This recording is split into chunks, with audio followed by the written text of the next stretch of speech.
Programa Vida e Saúde, com o Dr. Maurício conosco falando sobre halitose, mau hálito. Você é convidado a participar do programa, ligando para o 0 operadora 19 3871 9620 ou também pelo nosso e-mail vidaesaude@tvseculo21.org.br. Doutor, estamos de volta e a Josiane já pergunta: tem como fazer o autoteste para saber, um teste direto para saber se nós temos mau hálito, se a pessoa tem mau hálito? Olha, Josiane, existe uma coisa que se chama o paradoxo do mau hálito. É um absurdo, mas quem tem mau hálito não percebe normalmente. Todos aqui já devem ter conversado com alguém com mau hálito forte e a pessoa estava conversando como se nada tivesse acontecido. O que ocorre é um fenômeno chamado fadiga olfatória. Quando a gente é exposto, nós, os seres humanos, somos expostos a um odor constante, as células do nosso olfato, elas rapidamente se adaptam a esse cheiro e nós deixamos de percebê-lo para poder sentir novos odores. Então, um exemplo muito fácil de perceber isso é quando a gente passa um perfume. Em menos de 1, 2 minutos a gente deixa de sentir o cheiro do perfume, né? Então, não existe um autoteste, infelizmente. Maria José da Costa, de Jacarezinho, Paraná, boa noite. Pergunta: gostaria de saber como fazer para saber se a pessoa tem mau hálito. A melhor sugestão é perguntar a um confidente em diferentes horários se você está ou não com o hálito alterado. Como que deve ser feito esse teste? De uma maneira bem simples a princípio. Você se posiciona lá, aqui é o rosto da pessoa. Então você pede para a pessoa simplesmente sentir como anda o odor do seu hálito, conversando com ela. Se não houver alteração do hálito, já é um bom indício. É sinal que o mau hálito dela não é ofensivo. Mas a gente pode fazer um teste ainda mais detalhado, que seria assim. Você vai soltar um jato de ar, como apagar uma velinha de bolo de aniversário. Aqui está o nariz do examinador. E você solta um jato de ar, delicado e seco. Por que seco? 30 centímetros? Os 30 centímetros de distância. Por que tem que ser seco? Porque as doenças são transmitidas pelas gotículas. Esse é chamado perdigoto. Então, nós temos sempre que soltar um jato de ar seco, é importantíssimo.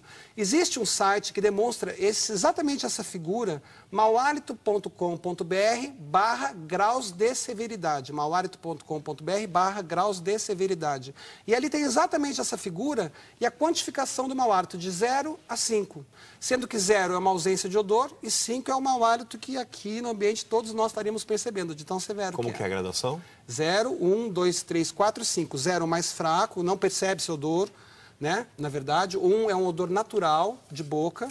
Então, o hálito, ele pode ter cheiro. O que ele não pode ser um cheiro ofensivo de mau hálito. E daí vai avançando. 2 é um mau hálito fraquinho, que só se percebe soprando. 3, falando. 4, numa distância que nós estamos aqui. E 5 é percebido no ambiente. São casos muito raros. Chega ele pode ser sentido no ambiente? Olha, eu tenho uma casuística de mais de 4.000 tratamentos. Eu estou há 16 anos na área. Eu vi, na minha vida, 3 casos de mau hálito, assim, realmente de o ambiente ficar totalmente tomado. Casos de doenças mesmo, raras. Há tratamento? Sempre há tratamento, né? O tratamento do mau hálito, primeiro ele vai buscar as causas bucais de 90% a 95%, e de 5% a 10% dos casos a origem é extrabucal, ou seja, ou vias aéreas superiores ou de dentro do organismo, né? Então, quem é o profissional que trata o mau hálito? É o cirurgião dentista, justamente por 90% a 95% dos casos, a origem está dentro da cavidade bucal. Porém, alguns casos vão necessitar de um tratamento multidisciplinar, envolvendo o otorrino, envolvendo o endócrino, envolvendo um hepatologista. Então, o tratamento, e muitas vezes, o mau hálito pode envolver o tratamento psicológico, porque a pessoa crê que tem o problema e não tem. Viu? E também não há nada que deixe a pessoa mais deprimida e derruba o ânimo ao ela ouvir que ela está com mau hálito. É muito delicado dar essa notícia para alguém, né? Mas eu vou relatar aqui uma pesquisa que nós fizemos na nossa associação, Associação Brasileira de Halitose. Quem quiser conhecer mais, vou dar o site aqui da nossa associação, é abha.org.br, Associação Brasileira de Halitose, abha.org.br. E foi muito interessante essa pesquisa. Uma das perguntas perguntava exatamente isso. Se a pessoa ficou chateada ao receber a notícia de que tinha mau hálito.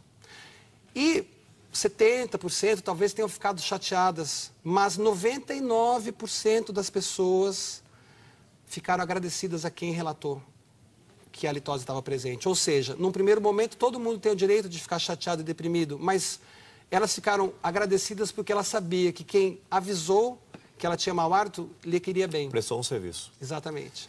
O senhor falou primeiro o da velhinha. Apagar a velhinha. Apagar a velhinha. Isso. Tem mais algum outro?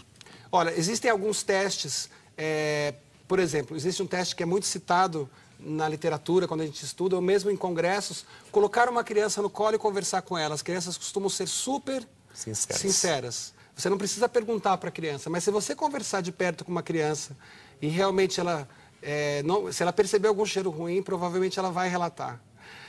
Outra sugestão bem confiável é numa clínica capacitada onde existem aparelhos que podem medir o hálito, aparelhos adequados. E aqui nós temos inclusive um deles, que é o Alimiter, né?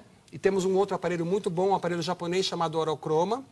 Mas em congressos internacionais, o nariz humano continua sendo clinicamente o padrão ouro, que eles chamam, para detecção de mau hálito. Porque esse aparelho, ele tem um índice de acerto de 90%, 95%. Mas o olfato humano, se for bem treinado e não estiver resfriado, ele acerta sempre. É uma pergunta também chegando de um amigo de Sumaré, que o Jorge, perguntando a respeito daquele teste antigo de colocar saliva na mão e sentir o odor da saliva. Esse teste, Jorge, ele está inclusive publicado em artigos científicos, por isso que ele é tão difundido na internet. Esse teste, eu costumo dizer que ele é um perigo, porque ele pode dar falso positivo. Imagina o meu paciente que tratou de mau hálito e eu quero recuperar a segurança dele. Se ele fizer esse teste, lamber a mão, esperar 40 segundos, depois cheirar, esse meu paciente que não tem mau hálito pode dar odor. Por quê? Porque dentro da saliva existem cristais de enxofre, cristais são sólidos. E ao você lamber a mão e esperar, esses cristais vão virar gás. O nome científico é vão se volatilizar, né? E nesse processo, vai liberar enxofre e vai ter um mau odor. Por isso que criancinhas, 3, 4, 5 anos, às vezes têm mania de se lamber e a criança fica com a pele toda com odor alterado. Né? E, na verdade, a criança não tem mau hálito. É porque existem esses cristais de enxofre